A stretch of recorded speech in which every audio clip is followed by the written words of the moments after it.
একেবারে এবং শুধুমাত্র তাই নয়, আপনাদের জানিয়ে রাখি এই মুহূর্তের আরো একটি গুরুত্বপূর্ণ খবর যে মুখ্য সচিবের চিঠি এবং ফের বৈঠকের ডাক, কিন্তু অর্থাৎ যেই বৈঠক আমরা বারংবার দেখেছি ভেস্তে যেতে, শেষ মুহূর্তে এসে কিন্তু ভেস্তে গিয়েছে জুনিয়র চিকিৎসকদের বৈঠক। এবং এই মুহূর্তে যে গুরুত্বপূর্ণ খবর আপনাদের জানাচ্ছি যে জুনিয়র চিকিৎসকদের কিন্তু আবারও বৈঠকের জন্য আহ্বান জানিয়েছেন মুখ্য সচিব মনোজ পন্থ, এমনটাই জানা যাচ্ছে।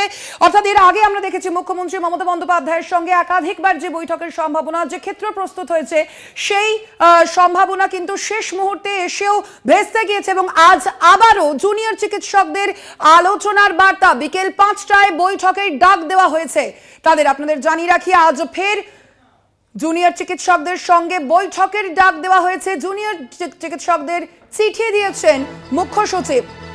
আজ বিকেল 5টায় বৈঠকের ডাক, জুনিয়র চিকিৎসকদের সঙ্গে কথা বলবেন তারা। আমরা কথা বলবো এ নিয়ে, আরো বিস্তারিত জানবো। ফোন লাইনে রয়েছেন বিশেষ প্রতিনিধি দেবজ্যোতি ঘোষ। দেবজ্যোতি, কি জানা যাচ্ছে মুখ্য সচিবের যে চিঠি, সেখানে ঠিক কি বলা হয়েছে? মুখ্য সচিব মনোজ পন্থের পক্ষ থেকে একটি চিঠি জুনিয়র ডাক্তারদের দেওয়া হয়েছে। আজ মুখ্যমন্ত্রী মমতা বন্দ্যোপাধ্যায় বিকেল 5টার সময় কালীঘাটে তার বৈঠকে, তার বাসভবনে বৈঠক হতে পারে। তবে এখনো পর্যন্ত জুনিয়র চিকিৎসকদের পক্ষ থেকে এখনো পর্যন্ত কোনো এই বিষয়ে মন্তব্য করা হয়নি।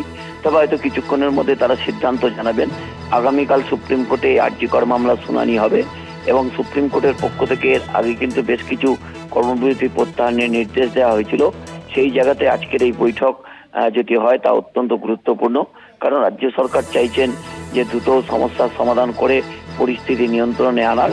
কারণ যেভাবে বিনা চিকিৎসায় বহু মানুষের মৃত্যু হচ্ছে, যেভাবে হাজার হাজার মানুষ তারা বিনা চিকিৎসায় ফিরে আসছেন, সেই জায়গাতে জুনিয়র ডাক্তারদের যে কর্মবিরতি চলছে এবং যেভাবে গত 5 দিন ধরে স্বাস্থ্য ভবনের সামনে তারা অবস্থান করছেন, সেই সংকট কাটাতেই মুখ্য সচিব ইতিমধ্যেই চিঠি দিয়েছেন জুনিয়র ডাক্তারদের এবং বিকেল 5টার সময় কালীঘাটের বাড়িতে এই বৈঠক হওয়ার সম্ভাবনা রয়েছে।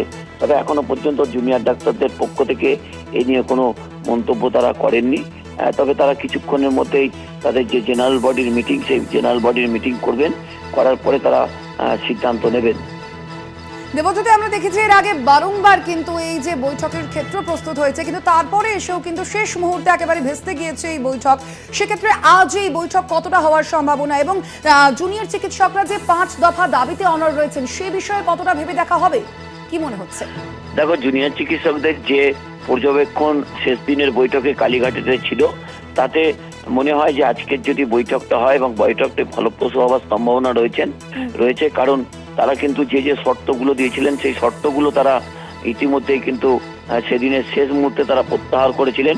কিন্তু যেহেতু মুখ্য সচিব, স্বরাষ্ট্র সচিব সহ স্বাস্থ্য প্রতিমন্ত্রী তারা সকলে বেরিয়ে গেছিলেন, সেই জন্যই কিন্তু সেদিন বৈঠকটা শেষ মুহূর্তে বাতিল হয়েছিল।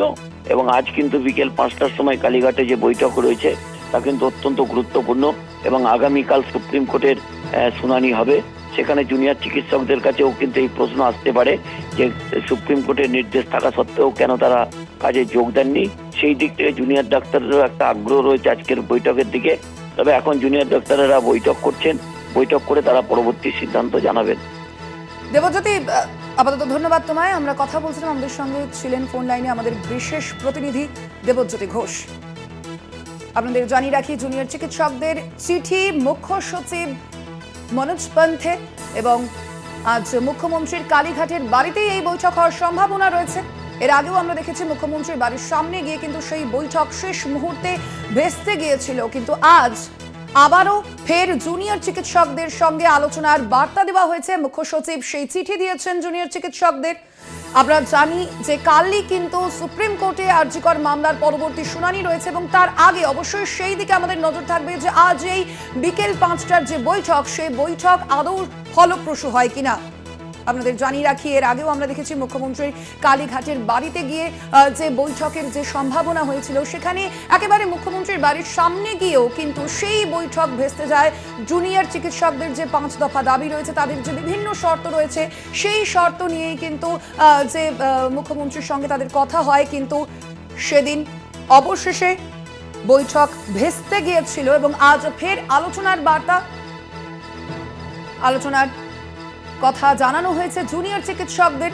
মুখ্য সচিব চিঠি দিয়েছেন জুনিয়র চিকিৎসকদের। আমরা দেখছি এখনো পর্যন্ত কিন্তু নিজেদের যে আন্দোলন, যে অবস্থান, সেই অবস্থানে কিন্তু অনড় রয়েছেন আন্দোলনকারী জুনিয়র চিকিৎসকরা।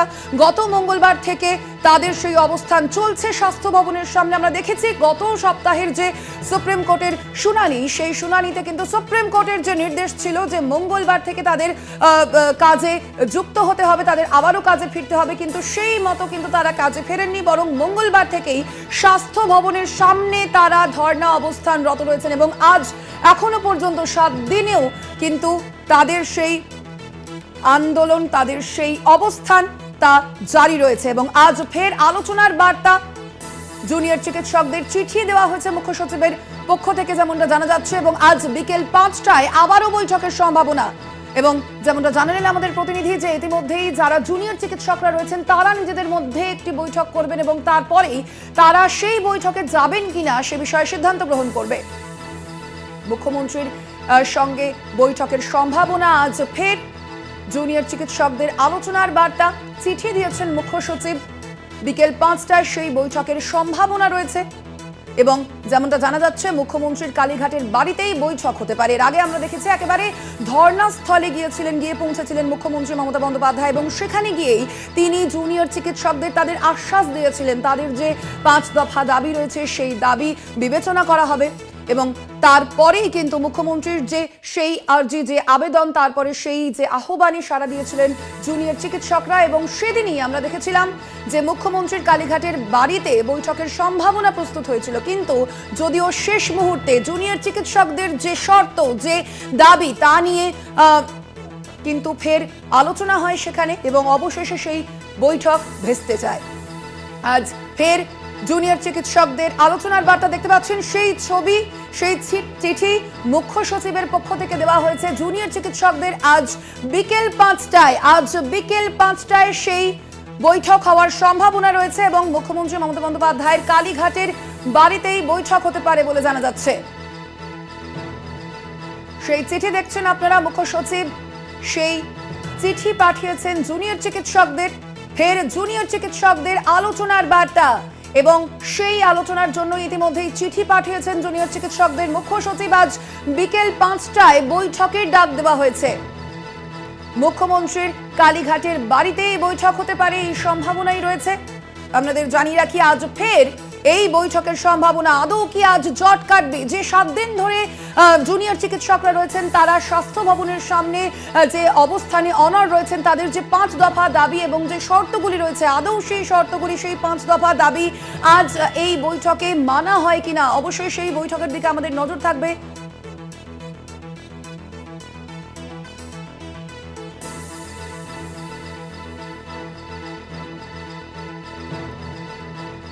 আজ 5টায় এই বৈঠকের সম্ভাবনা রয়েছে। আপনাদের জানিয়ে রাখি মুখ্যমন্ত্রীর কালীঘাটের বাড়িতে বৈঠক হতে পারে, এমনই সম্ভাবনা দেখা দিয়েছে। আর ঠিক এই বিষয়ে আমরা আরো বিস্তারিত জানবো। আমাদের সঙ্গে সরাসরি স্বাস্থ্য ভবন থেকে রয়েছেন আমাদের প্রতিনিধি শুভঙ্কর মণ্ডল। শুভঙ্কর, যে খবর সামনে আসছে ইতিমধ্যে যে মুখ্য সচিব তিনি কিন্তু চিঠি পাঠিয়েছেন জুনিয়র চিকিৎসকদের, আজ কি তবে তারা বৈঠকে যাবেন? তাদের যে শর্ত, যে দাবি, কি বলছেন তারা তা নিয়ে?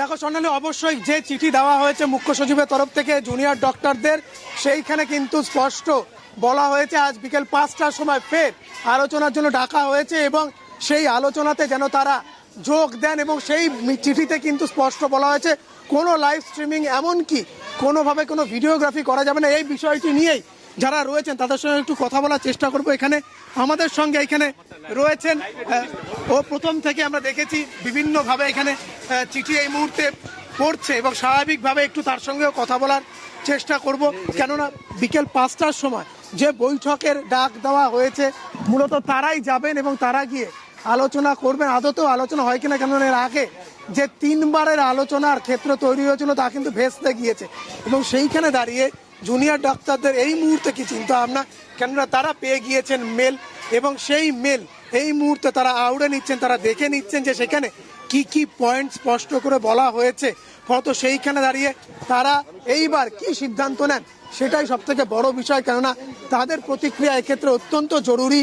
কেননা যেহেতু তারা এর আগে এখানে এবং সেখানে স্পষ্ট বলা হয়েছে যে ডেলিগেশন টিমের আগের দিন গিয়েছিল সেই ডেলিগেশন টিমই যাবে 5টায়, যেহেতু বৈঠক 4:45-এর মধ্যে তারা যেন পৌঁছে যান কালীঘাটে, এবং সেইখানে কিন্তু আলোচনা হবে। মুখ্যমন্ত্রী নিজে সেখানে থাকবেন এবং সেই যে আলোচনা, সেই আলোচনার কথা সেখানে স্পষ্ট বলা হয়েছে। ফলত আমরাও জুনিয়র ডাক্তার এই মুহূর্তে কি চিন্তা ভাবনা করছেন সেটি নিয়ে আমরা এই মুহূর্তে একটু তার সঙ্গে কথা বলার চেষ্টা করব। যদি একটু বলে দেন এই মুহূর্তে मैं जस्ट भिजवा दे रहा এই हूँ। মুহূর্তে যে 5টা मैं हिंदी में बोल पाऊंगा, मैं हिंदी में 5 बजे जो मीटिंग के बारे में बोला गया है, फिर से कालीघाट में जो मीटिंग होने वाला है, जिसके लिए मुख्य सचिव ने आप लोगों को चिट्ठी दिया है, आप लोग जाएंगे। देखिए, हमारा जो पहले भी डिमांड था उसके, मैम आप आ जाओ, यहीं पे हूँ, मेरे साथ ही आ जाओ आप। उसमें हमारा डिमांड यही था कि ये जो लड़ाई है ये कॉमन पीपल की भी लड़ाई है, और कॉमन पीपल को पूरा हक है जानने का कि हमारी सीएम मैम से जो भी बात हो रही है इसके रिगार्डिंग। इसलिए हम लोग चाह रहे थे कि इन चीज़ों का जो भी बात हो हमारे और सीएम मैम के बीच वो लाइव स्ट्रीमिंग हो। अगर लाइव स्ट्रीमिंग नहीं होती है तो दोनों तरफ से वीडियो हो, मतलब हम लोग भी अपना वीडियोग्राफर रखें और वो लोग भी अपना रखें, ताकि उसकी ट्रांसपेरेंसी कंप्लीट मेंटेन रहे। अभी एक मेल आया है, उसके अकॉर्डिंग ये लिखा जा रहा है कि दिस इज द फाइनल, मतलब अंतिम है, अंतिम बार वो चाह रही हैं हम लोगों से मीटिंग करना। इसके बाद वो नहीं कोई भी एक्शन लेंगी हमारे साथ मीटिंग करने के रिगार्डिंग। और उसमें भी जो उन्होंने हमें बांधा है जिस पॉइंट पे, वो ये है कि न ही लाइव स्ट्रीमिंग न ही वीडियोग्राफी। जो हमारी डिमांड थी वो नहीं मान रहे हैं। अभी जितने भी हम लोग जूनियर डॉक्टर हैं हम लोग अपना भी मीटिंग करेंगे, फिर उसके बाद जो भी डिसाइड होगा हम लोग आपको तुरंत इन्फॉर्म करेंगे। जितने मेंबर थे नहीं, हम लोग एक बार थोड़ा इस मैटर को अपने में बात करने दीजिए, उसके बाद मैं पक्का आप लोगों को बताऊंगा कुछ जो भी होता है। डॉक्टर केशव कुमार तिवारी। जी हाँ, जी हाँ। तो कोई चेतावनी समझ के ले रहा है इसको, मतलब फाइनल बोल रहा है वो लेटर में। देखिए, इससे पहले माननीय जो सुप्रीम कोर्ट है रिस्पेक्टिव, उन्होंने भी बोला था, लेकिन ये लड़ाई तो बहुत अलग लेवल पे है ना, ये तो ह्यूमन की लड़ाई है एक तरीके से। तो उन लोगों को भी ये बात समझना पड़ेगा कि ये कम्प्लीटली एपॉलिटिकल लड़ाई है। तो इसमें मैं यही चाहूँगा कि वो हमारे सपोर्ट में ही खड़ा हो, हमारे अगेंस्ट ना हो। इसके लिए मैं एक बार थोड़ा आप लोग मतलब मीटिंग कर लेता हूँ, उसके बाद मैं बता दूँगा। डॉक्टर केशव कुमार तिवारी। শুনতে পেলে এখানে কিন্তু স্পষ্ট যিনি জুনিয়র ডাক্তারদের আমরা দেখেছি ডেলিগেশন টিমে তাকেও থাকতে, ডক্টর কেশব কুমার তিওয়ারি, তিনি স্পষ্ট জানিয়ে দিলেন যে এইভাবে তাদের যে মেল করা হয়েছে সেই পয়েন্টগুলো তাদেরকে বলা হয়েছিল যে সেখানে লাইভ স্ট্রিমিং হবে না, সেখানে ভিডিওগ্রাফিরও কোনো কথা বলা হয়নি। এমনকি এই চিঠি অন্তিম চিঠি হিসাবে দেওয়া হয়েছে মুখ্য সচিবের তরফ থেকে, যেটিতে বলা হয়েছে বিকেল 5টার সময় সেই বৈঠক হবে এবং 4:45-এর মধ্যে সেই ডেলিগেশন টিম যেটির আগের দিন গিয়েছিলেন তাদেরকেই যেতে হবে, তাদেরকে সেই মুহূর্তে পৌঁছে যেতে হবে। যারা রয়েছেন এখানে জুনিয়র ডক্টর, বিশেষ করে doctor Keshav Kumar Tiwari junior doctor, তিনি কিন্তু জানালেন যে তাদের একটাই ডিমান্ড ছিল, যদি লাইভ স্ট্রিমিং না হয় তাহলে যেন ভিডিওগ্রাফি করা হয় দুবাই তরফ থেকে। কিন্তু এখানে স্পষ্ট বলা হয়েছে লাইভ স্ট্রিমিংও হবে না, ভিডিওগ্রাফিও হবে না। এমনকি এটা অন্তিম চিঠি হিসাবে দেওয়া হয়েছে। আমি জিজ্ঞেস করেছিলাম যে এটা কি তারা হুঁশিয়ারি বা চেতাবনী হিসাবে নিচ্ছে, তারা কিন্তু জানাচ্ছেন এই আন্দোলনটা জনগণের আন্দোলনে পরিণত হয়েছে। তো সেইখানে দাঁড়িয়ে স্বাভাবিকভাবে তারা যারা জুনিয়র ডক্টর ফ্রন্ট রয়েছে, অর্থাৎ West Bengal junior doctor front, তাদের সবাই মিলে আলোচনা করে, আর জি করে যারা জুনিয়র ডক্টররা রয়েছেন মূলত যারা এই আন্দোলনকে নেতৃত্ব দিচ্ছেন, তারা আলোচনা করে তারা সংবাদ মাধ্যমের সামনে সাংবাদিক বৈঠক করে তাদের অবস্থান জানাবেন। তারাও মুখিয়ে রয়েছেন আলোচনার জন্য। কিন্তু এই যে লাইভ স্ট্রিমিং বা ভিডিওগ্রাফির যে পয়েন্টটি দেওয়া, সেখানে জোর দেওয়া হয়েছে যে হবে না, বা ভিডিওগ্রাফি বা লাইভ স্ট্রিমিং বাদ দেওয়া হয়েছে, সেটিতে আদৌ জুনিয়র ডক্টররা অনড় থাকে কিনা বা সেই বৈঠকে যোগ দেন কিনা, সেই বিষয়টি কিন্তু এই মুহূর্তে সব থেকে বড় প্রশ্ন। এবং সেটিই দেখার ডক্টর তিওয়ারি যেটি বললেন যে তারা আলোচনা করবেন এবং আলোচনার পর তারা সংবাদ মাধ্যমের সামনে এসে তাদের যাবতীয় তথ্য এবং আদতেও তারা এই আলোচনায় যাবেন কি যাবেন না সেটি তারা অবশ্যই সেদিকে আমাদের নজর থাকবে। শুভঙ্কর, যে সাংবাদিক বৈঠকে জুনিয়র চিকিৎসকরা তারা কি বলেন, আপাতত তুমি সঙ্গে থাকো। অবশ্যই এদিকে আমাদের নজর থাকবে যে জুনিয়র চিকিৎসকরা তাদের যে আন্দোলন, তাদের যে অবস্থান, সেই অবস্থানে তারা কতটা অনড় থাকে, তাদের সেই বৈঠক তারা কি সেখানে যাবেন, সেদিকেও নজর থাকবে।